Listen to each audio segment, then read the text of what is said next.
செங்கடல் இனி இரத்த கடலாகும் அபாயம். ஹவுதி படைகளின் அட்டகாசத்தால் உருவான விபரீதம்.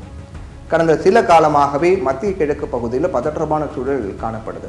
அங்கே இருக்கக்கூடிய இஸ்ரேல் ஹமாஸ் போர் தீவிரமாக நடந்து வரக்கூடிய நிலையில இந்த போர் பிராந்திய போராக மாறுமோ அப்படிங்கிற பயம் உலக நாடுகள் மத்தியில இருக்கு.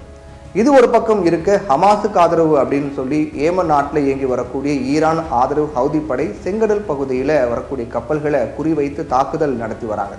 இதனால அங்கே பதற்றம் தொடர்ந்து அதிகரித்து வருது.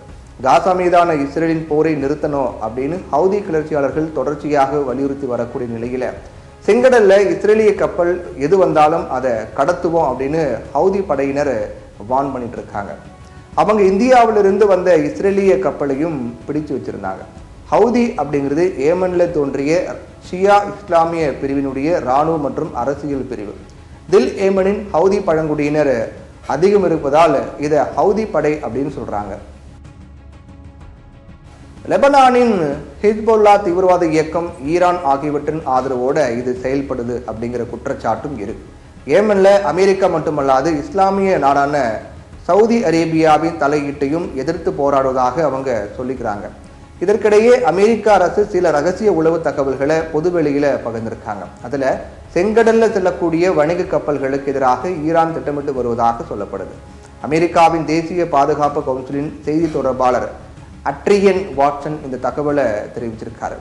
ஈரான் ஆதரவு பெற்ற ஹவுதி படை கடந்த 4 வாரங்களாகவே செங்கடலை கடக்கும் 10க்கும் மேற்பட்ட வணிக கப்பல்களை குறிவைத்து தாக்குதல் நடத்தியிருக்கு. அமெரிக்க உளவுத்துறை இப்போ வெளியிட்டிருக்கக்கூடிய ரிப்போர்ட்ல காசா விவகாரத்தில் ஈரான் அளித்த ஆதரவு தொடர்ந்து ஹவுதி இஸ்ரேல் மற்றும் செங்கடலில் வரக்கூடிய கப்பல்களை குறிவைத்து தாக்குதல் நடத்துறாங்க. ஹவுதி செயல்பாட்டில் தங்களுக்கு தொடர்பில்லை அப்படின்னு ஈரான் சொன்னாலும் கள நிலவரம் இதுவாகவே இருக்கு அப்படின்னு அதுல சொல்லப்பட்டிருக்கு.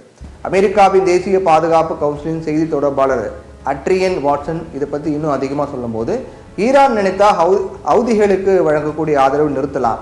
ஈரான் இல்லாமல் செங்கடல் மற்றும் ஏடன் வளைகுடா வழியாக வரக்கூடிய கப்பல்களை கண்காணித்து தாக்குதல் நடத்த ஹவுதிகளால் முடியாது. இது மட்டும் இல்லாம கடல்ல கப்பல் நடமாட்டத்தை கண்காணிக்கும் அமைப்புகளை ஈரான் தான் ஹவுதிக்கு வழங்குறாங்க. ஈரான் வழங்கி வரக்கூடிய இந்த ஆதரவால் தான் ஹவுதிகளால் கடந்த நவம்பர் மாதம் முதல் கப்பல்களை குறிவைத்து தாக்குதல் நடத்த முடிஞ்சிருக்கு.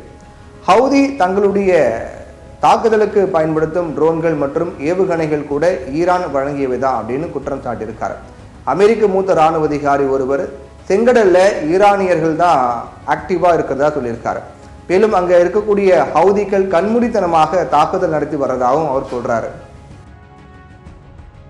கடந்த 20 ஆண்டுகளை இல்லாத அளவுக்கு செங்கடல்ல வணிக கப்பல்கள் மீதான தாக்குதல்கள் அதிகரிச்சிருக்கிறதாகவும் அவர் சொல்றார். இதனால அங்க பதற்றமான சூழல் ஏற்பட்டு கப்பல்கள் அந்த பாதையில போகிறதுக்கு பயப்படுறதாகவும் சொல்றாரு.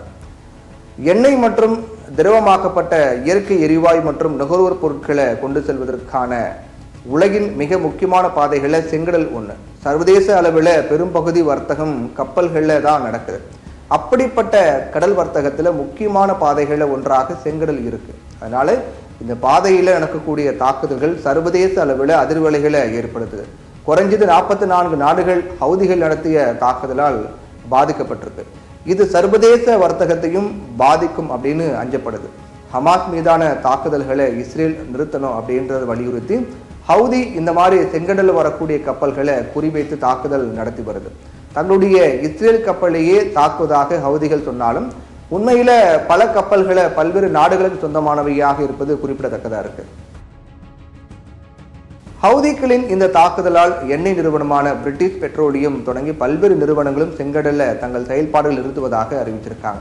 இதனால சர்வதேச அளவில் கச்சா எண்ணெய் மற்றும் இயற்கை எரிவாயுக்களின் விலையும் கணிசமாக உயர்ந்திருக்கு. இஸ்ரேல் போரை நிறுத்த எண்ணெய் வள நாடுகள் தங்கள் எண்ணெய் வளத்தை ஆயுதமாக பயன்படுத்த தயாராக இல்லை.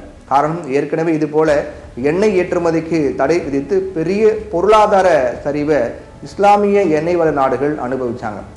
ஆனா அணு ஆயுத பரவல் உடன்பாட்டை மீறுவதாக சொல்லி ஈரானிடம் எண்ணெய் வாங்க அமெரிக்காவும் ஐரோப்பிய நாடுகளும் தடை விதிச்சிட்டாங்க. இதனால ஈரானுக்கு கடும் பாதிப்பு ஏற்பட்டிருக்கு.